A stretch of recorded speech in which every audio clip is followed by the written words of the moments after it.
کھانے کو ایک خاص پروسیس کے تحت قدرت نے ایسا جسم میں سسٹم رکھا ہے کہ ہمارا جسم توڑ پھوڑ دیتا ہے اور وہ کھانا جو ہے وہ گلوکوز کی شکل اختیار کر جاتا ہے،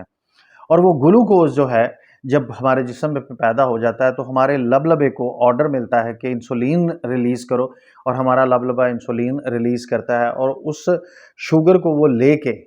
انسولین اس شوگر کانٹینٹ کو لے کے ایک ایک باڈی سیل کے پاس جاتی ہے اور باڈی سیل کے اوپر دستک دیتی ہے اور اس کو اس کی شوگر دیتی ہے کہ یہ لیں، اب آپ میں انرجی آ گئی ہے، اپنا رول پلے کریں۔ ہمارے جس میں برین کے سیل ہیں، ہمارے باقی باڈی کے سیل ہیں، ان تک شوگر پہنچتی ہے تو ہم سارے کام کرتے ہیں۔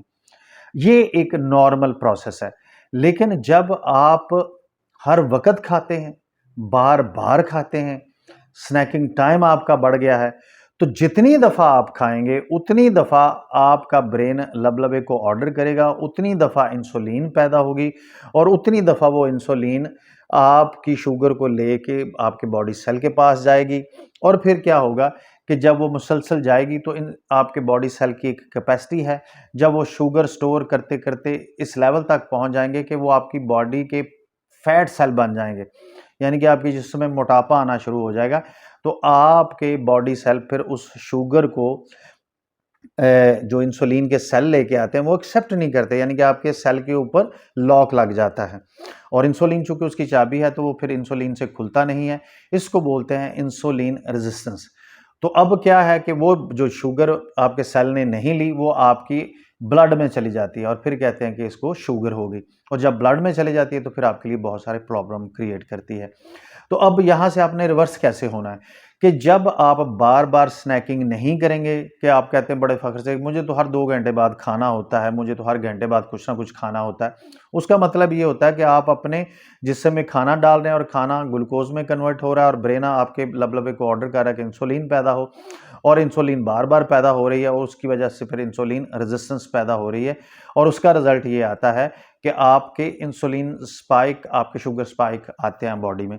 اور پھر آپ کی باڈی کے سیل جواب دے دیتے ہیں کہ ہم نے اور شوگر ریسیو نہیں کرنی۔ تو اس کے لیے سب سے امپورٹنٹ چیز ہے ایکچولی انٹرمیٹنٹ فاسٹنگ کی اہمیت کیا ہے۔ تو اس کے لیے آپ نے کوشش کرنا ہے کہ پہلے تو اپنی شوگر پری ڈائبیٹک اور ڈائبیٹک والے لوگ خاص طور پر جو مینج کر سکتے ہیں، جو کرونک کی طرف نہیں گئے، ابھی سٹارٹ ہے، تو پہلے وہ اپنی زندگی میں یہ عادت لائیں کہ اپنے آپ کو 3 کھانوں پہ لائیں، 3 میل، ناشتہ، لنچ، ڈنر، اور انشاءاللہ اس سے آپ کی باڈی جو ہے آپ کی شوگر کو مینج کرے گی، آپ کی سیل ریورس ہوں گے، واپس اوریجنل حالت میں آئیں گے، اور پھر اگر آپ 3 پہ آ جاتے ہیں تو پھر کوشش کر کے 2 کے اوپر آئیں، اور جب 2 پہ آ جائیں تو کوشش کر کے 1 کے اوپر آئیں، تو آپ کی باڈی کے سیلز ریورس ہو کر اوریجنل حالت میں آ جائیں گے۔ تو یہ اہمیت ہے انٹرمیٹنٹ فاسٹنگ کی اور روزے کی۔ قدرت نے اگر مذہب کو ڈیزائن کیا ہے ہمارے لیے، اسلام کو ڈیزائن کیا ہے، تو ہمارے جسم کو مد نظر رکھتے ہوئے ڈیزائن کیا ہے۔ اسی لیے ہم کہتے ہیں کہ اسلام ایک آفاقی مذہب ہے، اسلام ایک مکمل ضابطہ حیات ہے، یہ کوڈ آف لائف ہے، یہ فطرت کے قریب ہے۔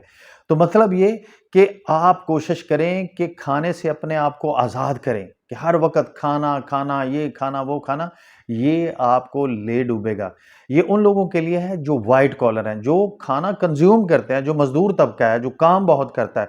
وہ تو کھانا کھا سکتا ہے، زیادہ کوانٹٹی میں بھی کھا سکتا ہے اگر کنزیوم کر رہا ہے، لیکن جو وائٹ کالر لوگ ہیں، جو بیٹھے رہتے ہیں، ٹی وی دیکھتے رہتے ہیں، موبائل پہ لگے رہتے ہیں، جن کا سیڈنٹری لائف سٹائل ہے، تو ان کے لیے یہ میں نے بتایا کہ انسولین ریزسٹنس کسے کہتے ہیں، اور یہ ہمارے اپنے کنٹرول میں ہے، اور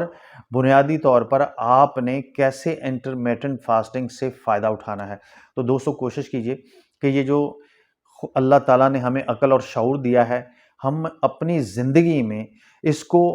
استعمال کریں، اور ہماری زندگی کی کامیابی ہمارے اس عقل، سمجھ اور بوجھ کے استعمال سے مشروط ہے،